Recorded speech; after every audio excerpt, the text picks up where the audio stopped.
Two, and are we recording? I think so. I think so. I see recording. I see the Okay. word. All right, good. Then we're going. Yep. Dr. Eben Alexander. I keep calling you Dr. Eben, and I need to stop.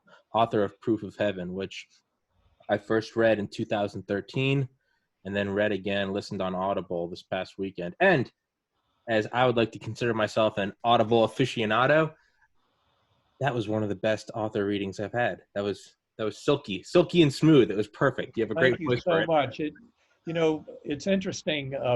Many people who have both read the book, Proof of Heaven, and listened to the audiobook, which of course is in my voice, connect with me over the fact that they seem to get much more out of the audiobook. And that's because, even though the words are absolutely identical, there's not a single word that's different between the two, but there's something about it coming from the heart, and the voice conveys so much more than just the words being spoken. There were parts of that book, especially towards the end, that I had to re-record like 4 or 5 times because I would keep breaking down with emotion. I could tell when you were talking about your biological mother. Oh yeah, I picked it up in there. There's a lot there. Yeah. So the audio book really brings a lot of power with it. Yeah. I'm glad you listened to it. I loved it. It had a completely additional aspect to it. And yeah, so I figure your story is so well known that I don't want to rehash the same thing. And obviously I sent your secretary what had happened to me. I don't know if you had watched that or if did you watch that? Are you aware of? Well, actually, no. I read the emails concerning what happened to you. Okay. I'm actually very good friends with both Dr. Saunders and Dr. Harbaugh. I know them both very well. Oh, and yeah. Surgery is like a small town. Yeah. Oh, yeah. My uncle. Yeah. Yeah. So yeah, like 3,500 neurosurgeons in the country. So it is I know. Small town. So a lot of us know each other. Yeah. So for obviously everyone that hasn't read it, listen to it, Proof of Heaven. I don't have enough time to explain the whole thing here now, but there's really 2 aspects of it, and it's what happened to my brother, and I'll jump into that. Mm-hmm. But re-listening to it, I picked up on something completely separate that I hadn't picked up on before. So in college, I was pre-med, and I got into the University of Miami Miller School of Medicine, ultimately decided not to go. Uh-huh. But in order for me I was a meathead throughout high school. So in order for me to study throughout college, it was like I really had to be in the zone. And so I'd meditate a couple times a day. Uh-huh. And so I don't know, from 2008 till now, I'd say I've probably meditated at least once a day. So we'll call it 3,600 meditation sessions. Good. Of those, I'd say there's probably been 10 that were, you would think that it was a psychedelic drug with what happened, but re-listening to your book, it reminded me of the second stage, not the view of the earthworm, but the Gateway Valley. Yes, that's what it is. And I went to the University of Georgia, and I would walk onto campus after I did this. And like I said, 10 times. It's probably happened 10 times over 10 years, so it's not frequent. Identical to what you were talking about. It was nothing that I hadn't seen before. The same trees, the same people, the same buildings, but everything was turned up to 50. Yes. Everything was, and I'm someone like yourself that I grew up very religious, and then as I went through the pre-med journey, and you're going through physics and chemistry, it starts to, like you said, like an ocean, the shore just kind of tears away the sand, and it gets harder and harder to believe. Yes. But as I had these experiences, I started to think, what is this? It's, joyous. Every twinkle of light, I felt you could see molecules dancing in the pavement. You could hear, and not only that, what you said, instantaneous learning. Right. I would go to class, and it was, I would never have to, you probably remember organic chemistry. Yes. Days I took, days where that would happen, and I would go to organic chemistry. It was like, it was like I was just downloading it. I would sit there, and so point of me going on that whole rant is, so there's clearly this clearly is a physical occurrence. This happens to our minds. This is real. What do you think that is? Do you think that this is just a field of science, a, a set of natural laws that we just haven't fully discovered yet? Well, I think it is all about natural laws and the natural world. I love the point you just made is a beautiful one about those 10 times of kind of transcending Yeah. the normal reality. Even though the scene can stay the same, it's your kind of perception. And in many ways, it's your relationship with the scene. And in many ways, I believe what this is showing us, this kind of expanded conscious awareness, is revealing that we're all part of a consciousness that fully involves this universe. Yeah. And in many ways, the universe is conscious. That's one of the points that Karen Newell, my life partner, and I make it in our book, the third book I wrote about all this, Living in a Mindful Universe. But the way you put it is beautiful. The way that you were able, you meditate a lot, so you kind of soften the veil. You're used to exploring consciousness. And that's one of the things that Karen and I do in our workshops all the time, is try and help people understand you don't have to have a near-death experience to come to a full-blown relationship and understanding of the greater aspects of the universe, and especially the world beyond the physical. Because, in these bodies, living in four-dimensional space-time, we have this kind of prejudice to believing that the only thing that exists is physical. And what we're skipping is the realization that nobody has ever experienced an objective physical world out there directly. What you experience is the inside of your own consciousness, which is basically a model put together that usually is somewhat faithful to something out there. But the mistake is in believing that it's all in the physical world. And so, for example, me before coma, Duke educated neurosurgeon, 15 years at Harvard Medical School, thought I understood brain, mind, consciousness. But I was looking at it completely backwards, just as our modern culture often does. And yet so many people like you and tens of thousands of others that I've encountered have had experiences that show that there's much more to this. And I think what you're describing there, that feeling of kind of joy and bliss and engagement and kind of the magic of the world, has to do with tapping much more naturally into our very consciousness, but also involving something that's beyond the personal, beyond the ego, beyond the linguistic voice in the head. And again, this is something that Karen and I often promote in our workshops, is to help people realize the little voice in the head, that running stream of thoughts, is not who you are. No. And it is not your consciousness.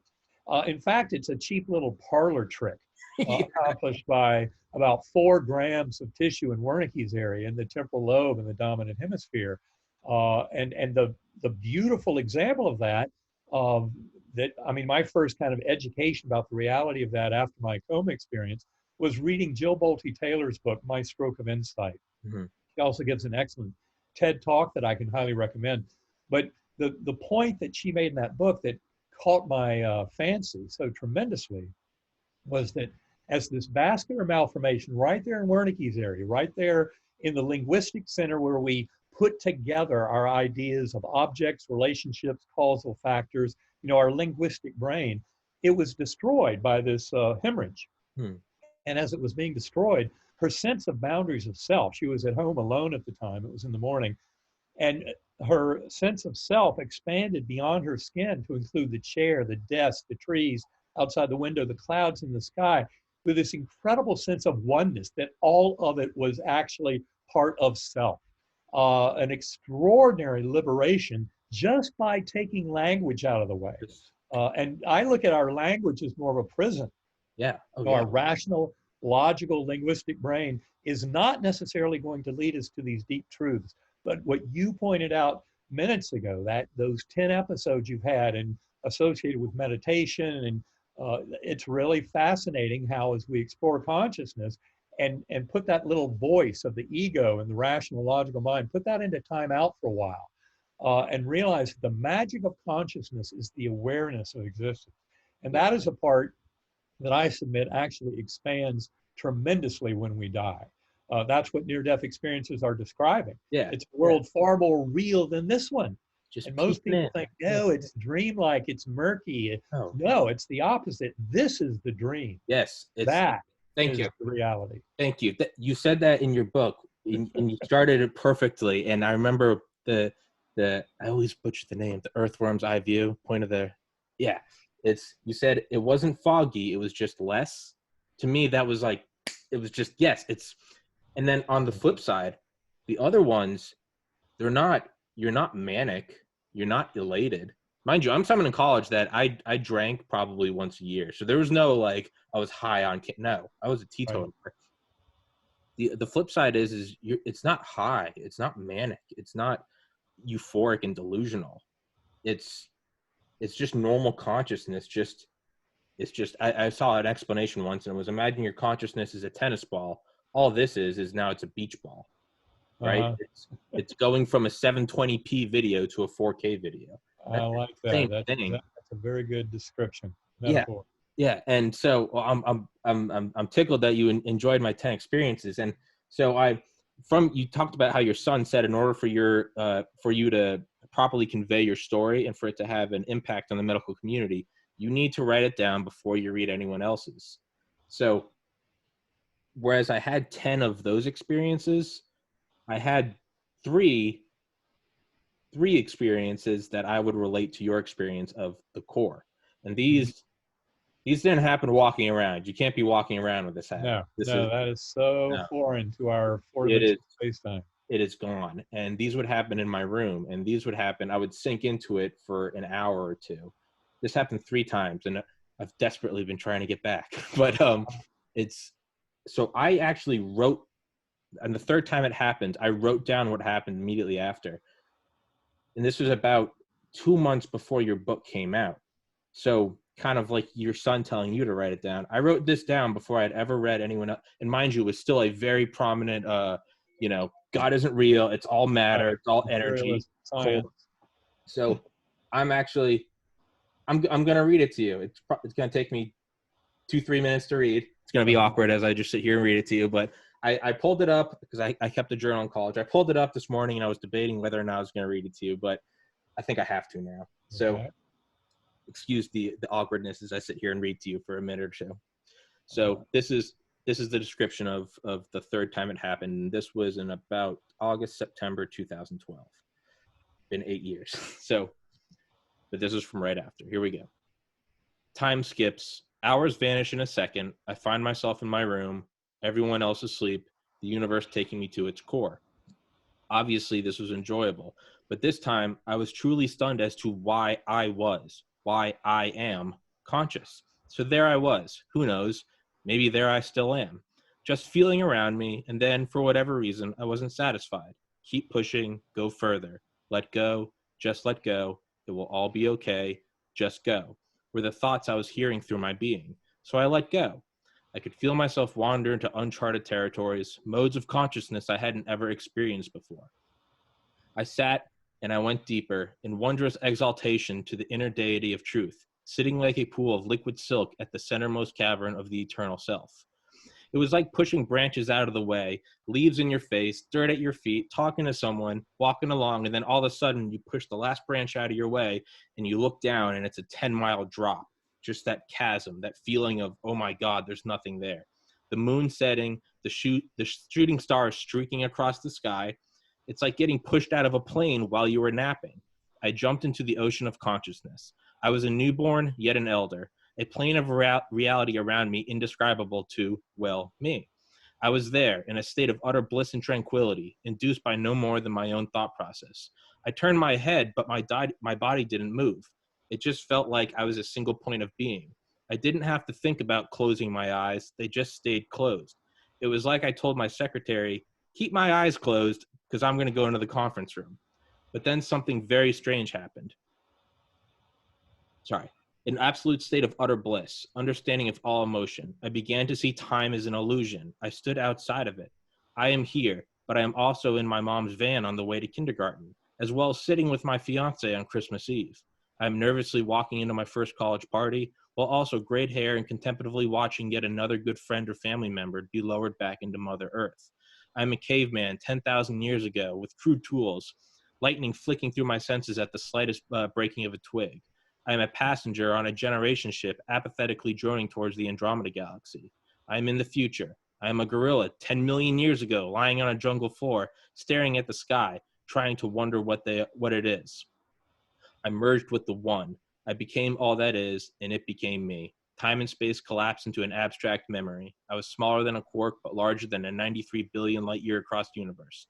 I no longer existed. There was simply no experience, no ego contemplating the experience. I was the tree falling alone in the forest with no one around to hear it. I was the Tao, the great stream of experience. My physical being evaporated like a wisp of smoke. I could not feel my limbs, my bed, sound, sight, taste, or smell. I left all that behind. There was never a past or a future. Space was revealed to be a construct of our imagination. The only thing that has existence is God, and that's what God is. God is not an entity. God is not separate. God is, we are God, and thus all is God. And the only thing that there is love. Whether or not you want to feel it, there is only love. You can take a chance and do what you love this life, and it might work, it might not. You might die, and if that's the case, you get to jump back in and try again. Or you might succeed, and if that's the case, you get to jump back in and try again. All it is love. That's before I read. Wow. Thank you. But that was completely natural. That wasn't LSD. That wasn't. No, that is beautiful. What an absolutely, I Thank you. mean, in those few minutes, you've kind of encapsulated the journey that is available to all of us as sentient beings to transcend notions of kind of personal self. That whole experience of non-self, of becoming, without any limitations in time, past and future, united, oneness with the divine, with that God force. You described it beautifully. Thank you. And that's kind of a holy grail for seekers and mystics down through the ages, is to achieve that kind of oneness with pure consciousness that allows you to kind of experience things far beyond the self. And that's really that natural awareness we're talking about. And in our book, Karen and I actually discuss tools that people can use to get there. To that state that you're talking about. And I'm not sure if you're familiar with Sacred Acoustics, with her company. Sacredacoustics.com is where people can learn more. But binaural beat brain entrainment is something I use an hour to a day. I've been doing that for a decade now. It was the only way I saw to more fully understand my experience, was in addition to all of my scientific reading, trying to understand more deeply consciousness and brain-mind connection. Was exploring and getting back to my own NDE. And I could do that using these binaural beats of Sacred Acoustics. And I think one of the reasons they're so powerful is they are sounds that are processed, unlike all the other sounds you may have ever heard, chants, anthems, hymns that would engender transcendental states of consciousness. Those are all processed in the neocortex, in the acoustic cortex of the temporal lobes, in circuits that have basically developed over the last 1 to 5 million years in primates and humans. Whereas differential frequency brain entrainment, like Sacred Acoustics, is something that addresses a circuit in the lower brainstem, more than 300 million years old. That circuit predates mammals on this earth. So I believe that's one of the reasons it has such tremendous power to liberate conscious awareness. And you describe it perfectly. So you actually have a meditative technique that's enabled you to thin the veil in a beautiful way, to really jump into that ocean of primordial mind.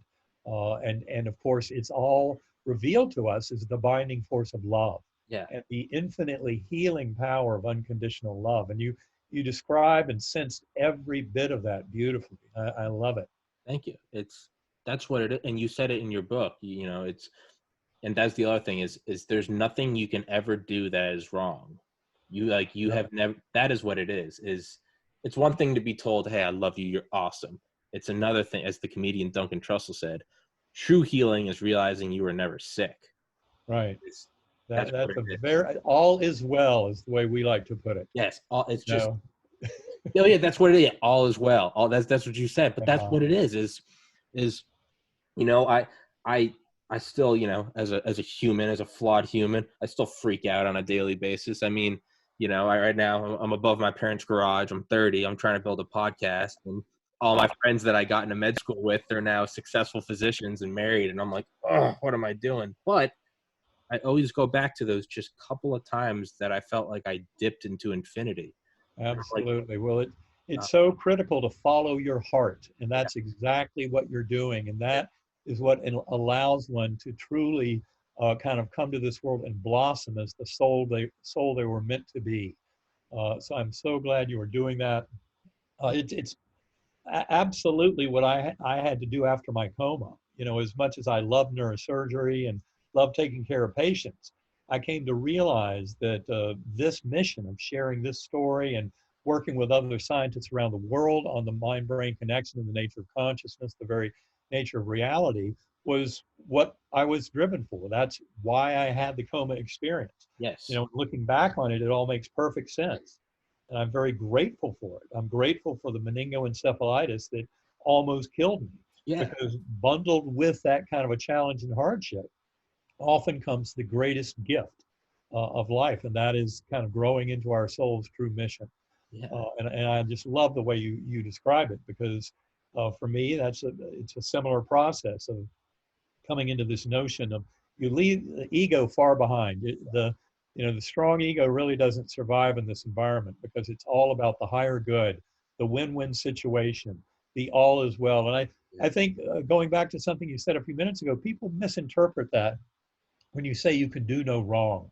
They think that that means, anything goes, that there are no rules and we have no responsibility.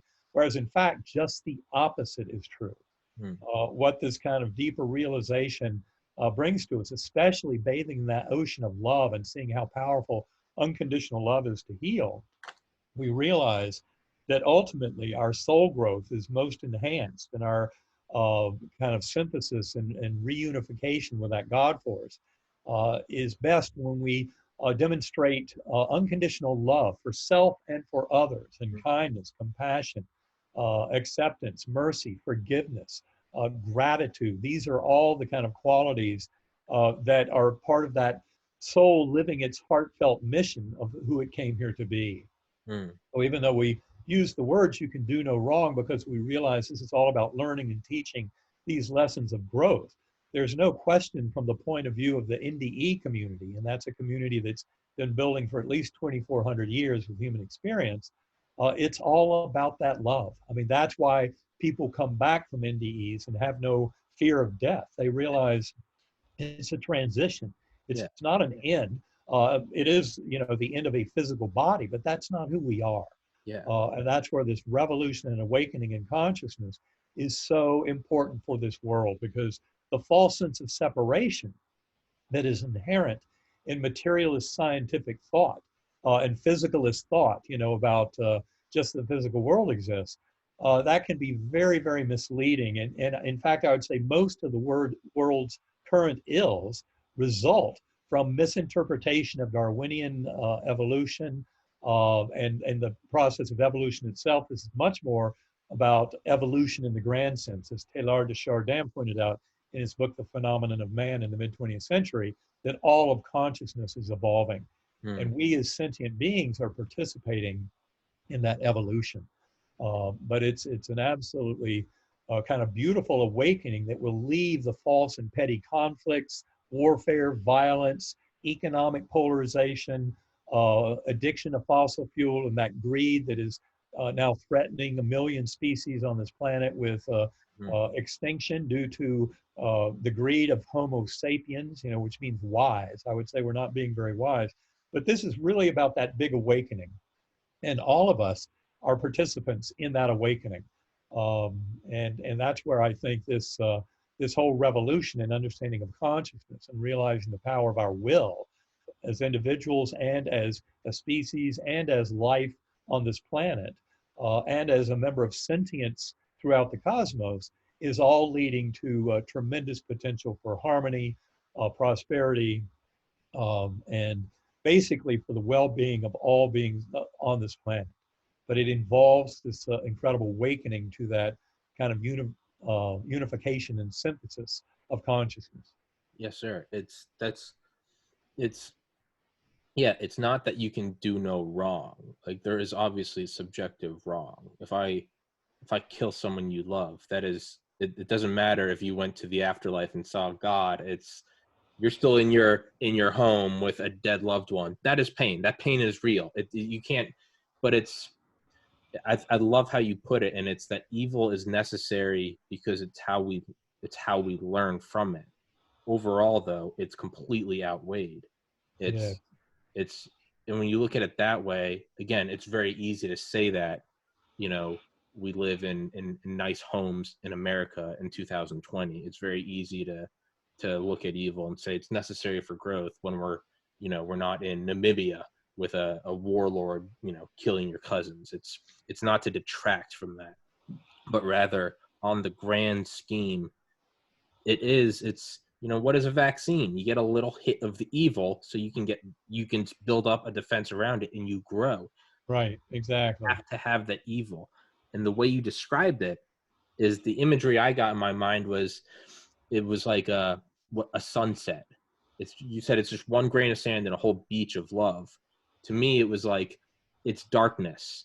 Darkness is just, you zoom out and look at Earth from a satellite. You're just in the international space. Well, no, that doesn't count. That's orbiting. Bad example. If you're in a geosynchronous satellite and just looking at the Earth, you would see that night is an illusion. The Right, sun never goes away. It's a beam. right, You're always in a wash. It's just a turn, and it goes away, then it comes up. right. What we perceive as, oh, it's night, it's cold, it's dark, it's scary. No, it's an illusion. You zoom out, there's never been a night in the solar system. It's all the same day, right? Absolutely brilliant light everywhere. Yes, yes, When you yes. look at what's really going on in the solar system, and that's very much like this, our universe that humans live in. That the apparent darkness and evil are simply there as an absence of the light and love. It's Mhm. not like an opposing force, and that's where I think the lesson from NDE's of kind of the background ambience of that brilliant light and love at the core of this universe when we go to those spiritual realms reminds us that that is really the nature of this world too. And we all have the power as sentient beings to bring that light and love for self and others. We can serve as a conduit to bring that into this universe. I mean, there's not a single problem on this world that would not start to improve dramatically if people just showed more kindness Yeah, and it's compassion to their fellow beings.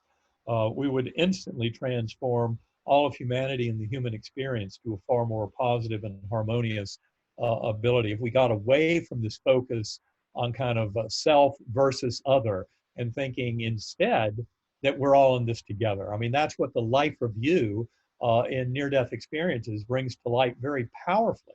Life reviews, your life flashing before your eyes. That's not a new age concept. no. That goes all the way back to the writings of Plato, when he wrote 2,400 years ago about Armenian soldier who was killed in battle. And after several days dead on the battlefield, he was put on a funeral pyre. And he came back to life just before they lit it up.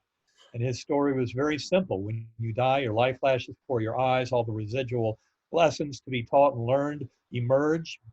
And then you find that the only thing that's important is how much love you were able to bring to this world. That was his lesson 2,400 years ago. That very same lesson could come out of an NDE and a soldier in Afghanistan or Iraq today, Hmm. because it's all about the love. And we need to return to that kind of fundamental premise. And I would say that near-death experiences in many ways are the tip of the spear in this awakening. Yes. And although in and of themselves, near-death experiences could never answer the question about what happens after we die, because those people don't die, they come back to life. But Mm. they certainly serve as a strong indicator of what happens after we die, certainly in the early stages. But then, as in our book, Living in a Mindful Universe, you have to look at all different manner of consciousness and its expression. And we use a multidisciplinary approach, including what we call the primordial mind hypothesis in that book, to help people get on board with this. But it involves not only the hard problem of consciousness, which is really an Yeah. impossible problem for materialist science, trying to explain emergence of consciousness in the physical brain, but also all the evidence, say from philosophy of mind, the binding issue, the apparent unity of consciousness. And then, of course, there's all the evidence for non-local consciousness, Hmm. telepathy, remote viewing, distance healing, psychokinesis, near-death experiences, shared death experiences, and of course, that biggie, the reincarnation stories that come out of University of Virginia, 2,500 cases of past life memories in children suggestive of reincarnation. When you read that literature, you realize there's a lot to it. So obviously, our understanding of consciousness and the human spirit and the human condition is still very, very, very preliminary. And it's not going to follow the path of materialist science that sits there and looks at particles in the subatomic world, even though quantum physics itself Shows also every. very strongly tells us consciousness is fundamental. It's primary in the universe. It's not derived from physical matter. And those are all arguments that we combine into a very powerful argument for objective idealism. That is the reign of the mental realm. Hmm. Um, and that the will of the universe is basically something that sentient beings have access to and we influence. That's why things like placebo effect work. Yeah. You know, placebo effect is honored by the medical profession over the last 6 decades as the gold standard for comparing any new treatment. And placebo effect is nothing more than the admission that a Yeah. patient's beliefs can play a very powerful role in healing. Yeah. Um, and placebo is more than just a sugar pill helping a headache. If you go to noetics.org, the Institute of Noetic Sciences website, put in the search term spontaneous remission, you'll find a book they published in the mid 1990s. It's out of print now, but you can download the entire thing for free from their website. More than 3,500 cases of healing in advanced cancers, infections, congenital deformities, degenerative diseases that occurred in spite of or beyond the capabilities of Western medicine to heal any of those things. And when you read that and start to realize how powerful things like prayer and belief can be, you realize this world is absolutely one of mind over matter. And we just need to more fully investigate how all that works. Deep meditation and centering prayers are ways of exploring consciousness that allow us to more fully manifest the free will of our higher soul. And that certainly involves healing, coming into more wholeness for self, for ethnic groups, for nations, for all sentience throughout this uh, planet and beyond. So this is really about that awakening to that power of that mind and that heart consciousness and that binding force of love.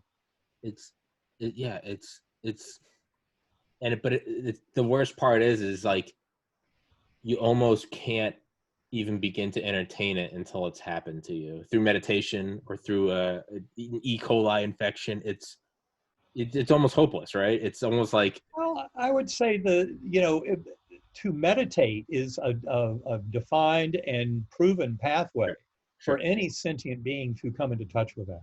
It's really, when we admit that the brain is not the producer of consciousness, Hmm.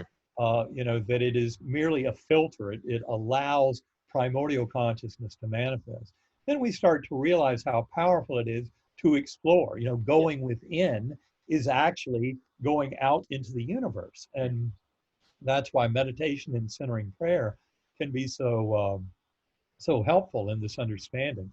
And you're right, personal experience is absolutely, in many ways, essential yeah, to this kind of awakening. You can sit there and be an armchair philosopher and read the books, go to the presentations, watch the DVDs, etc. All those shows on YouTube trying to get to the heart of all this. But the essence of it lies within, the answers lie within. And so by exploring consciousness, we can all gain greater access to that kind of information about ourselves and the universe, and not just that, but the influence on the emerging reality. We have much greater impact as we explore consciousness and become more kind of aware of that connection we have, and that our will does have power, and that in fact most of the beliefs of our society are falsely constricting, falsely limiting. And really, there are no limits. So we can explore within our mind and start to determine, bring this beautiful reality of harmony and prosperity for all. yeah. taking care of every sentient being, Yeah. not limiting, the economic successes to a tiny percentage at the top, but Yeah. really, sharing with this world um, the healing power of love and all of our best efforts, for that all is well, for that Yeah. win-win situation that we can see in deep meditation or in NDEs, we can bring that into reality in this world. Yes. I think it was Bill Hicks, the comedian, who died in the 90s. He said Mhm. your goal, your purpose in life is not to make money and consume. It's to create and share, or it's not to go to heaven. It's to build heaven. Exactly. I love it. It's to bring it.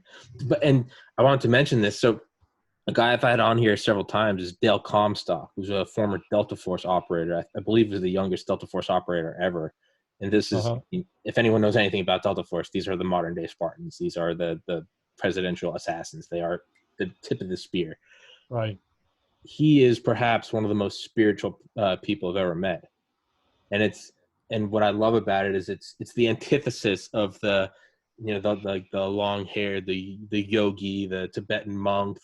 Here's a guy who black ops personified, right? This guy is a special agent, works for the CIA, but he'll sit here and he'll talk to me on the podcast and talk about frequency and energy and love and creation and sinking in with what you want and visualizing and success and tapping into it and getting the negative people out of your life. And I love having him on because it's like it stomps out any usual argument. Oh, that's just a hippie. He's just, taking DMT. And this Right. is a guy that's like never touched weed in his life. And yeah, I thought Well, I must say one of my earlier kind of books of spiritual truth early on after my coma was Sun Tzu's The Art of Art of War. War. Yeah. And it was amazing the kind of insights he had into the human condition, into kind of growth of souls.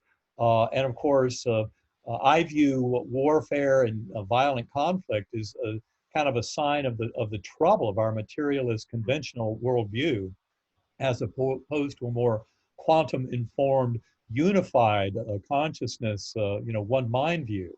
And yet, it's fascinating to me how some of the participants in war come to a deeper understanding of what is really important in this life. And that if you're using that violence and everything, to hurt innocence, obviously you're very much on a wrong pathway. But if such efforts are used to defend, the innocent and, civilians and against dictators and against oppression. There can be great wisdom applied in how such kind of militaristic focus actually influences the world, and it can be for the better. But the key is, of course, that ultimately the goal must be to protect innocence, to uh,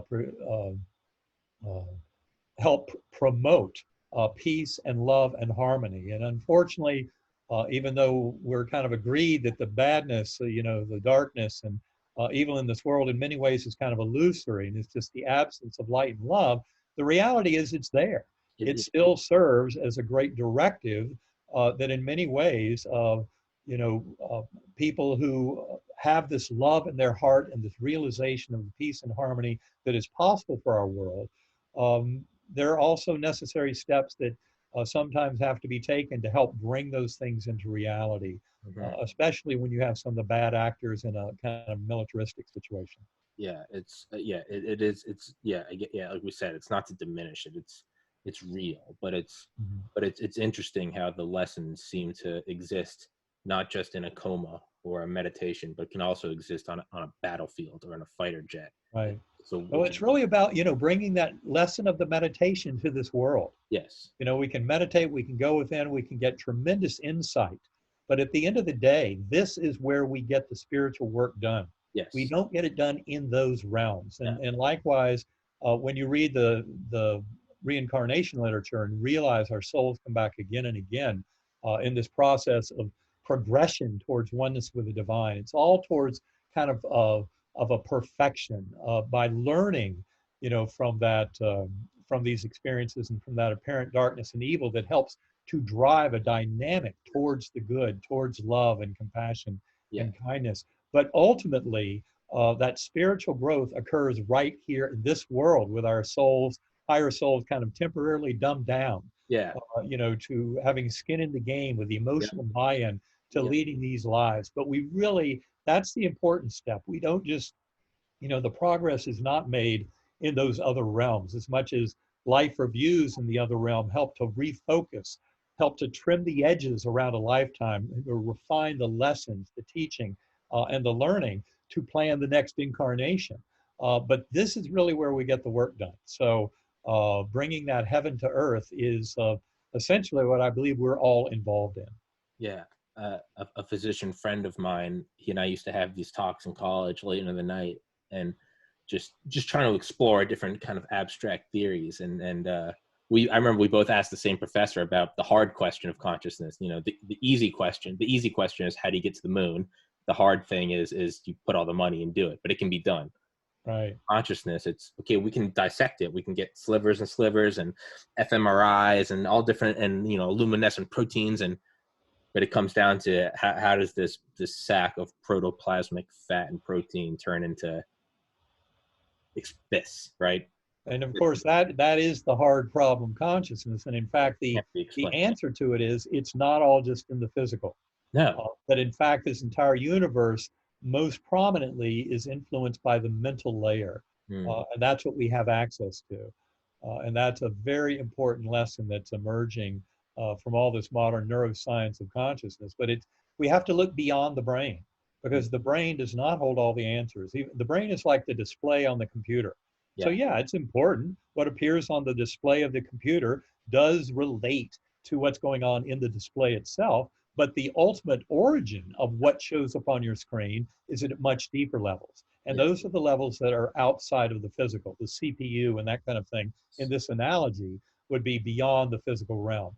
And what you find, as we describe in our book, Living in a Mindful Universe, is not only is consciousness not created by the brain as much as filtered in by the brain, but likewise, memories are not stored in the brain. Of course, Mm. that's no surprise when you appreciate that literature on more than 2,500 past life memories in children cases suggestive of reincarnation, Yeah.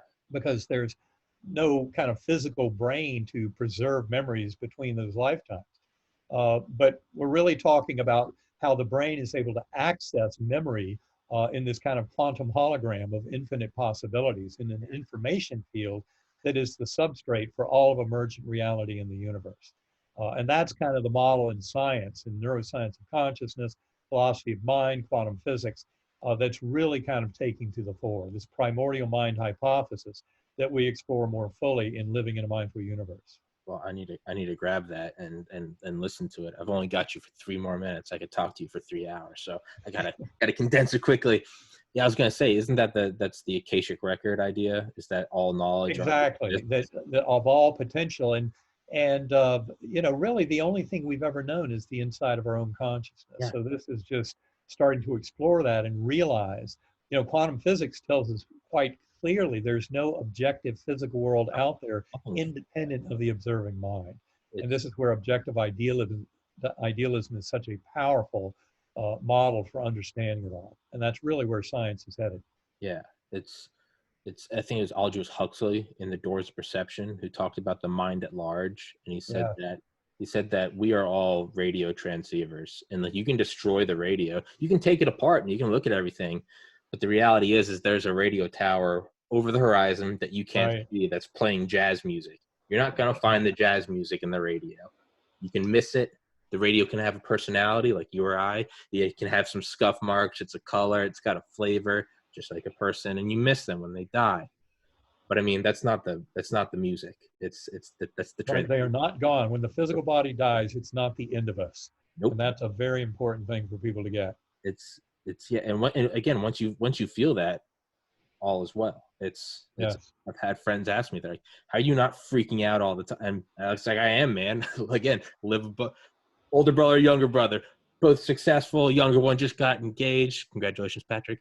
But and friends that are physicians, and here I am above my parents' garage, 30 years old, and it's like, but I'm like, all is well. To me, it's a video game. Video game that you get really into, and then you pause it and you go to the restroom and you walk away and you go, oh yeah, that's just a screen. I'm in a different world. And you come back and Right. play. That's how I view life. I'm like, oh yeah, like might as well go for it. Might as well create a podcast if that's what you want to do. That's Well, what that's you excellent. Well, you're following your heart, and that's what we sure. are all here to do. And I'm so glad you're doing it. Thank you, Get sir. it out to this world.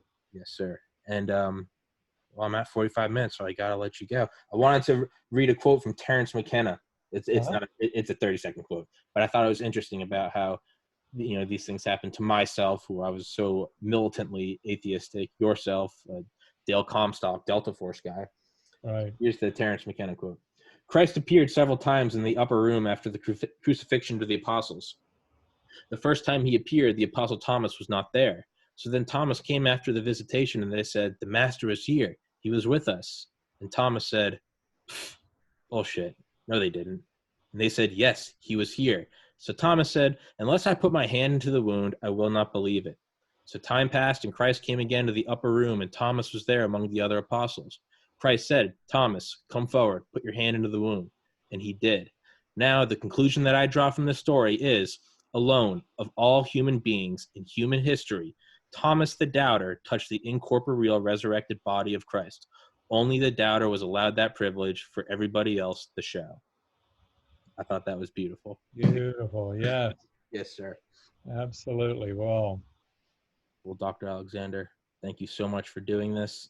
I could talk to you for eternity. I'm gonna have to read that book, and yeah, I'm. Thank you for doing it. It was well, thank you. And you might even give Sacred Acoustics a try. Go to I will. sacredacoustics.com. You might find it a very powerful meditative technique, especially given your successes with meditation to date. I would also steer any of your listeners to ebenalexander.com. They want to learn more about me. There's a blog posting there, a reading list, lots of information about my experience and links to interviews, etc. And also, I would invite people to unitedinhopeandhealing.com. That is a free bi-weekly webinar that Karen and I started back in March. We've had some fascinating guests, scientists involved in consciousness studies, NDE experiencers and experts, and a whole host of other people. So there's a lot of kind of back links. If you go to that, unitedinhopeandhealing.com, and join us every other Thursday, 4 o'clock. We've got one coming up tomorrow afternoon with Stefan Schwartz, which is going to be fascinating. Awesome. But we invite people to come along. It's a great journey. I will, for everyone listening, I'll put all those links that you mentioned during this podcast. I'll put all those in the description at the top comment. I'll make sure they find them. Dr. Eben Ellis. Right.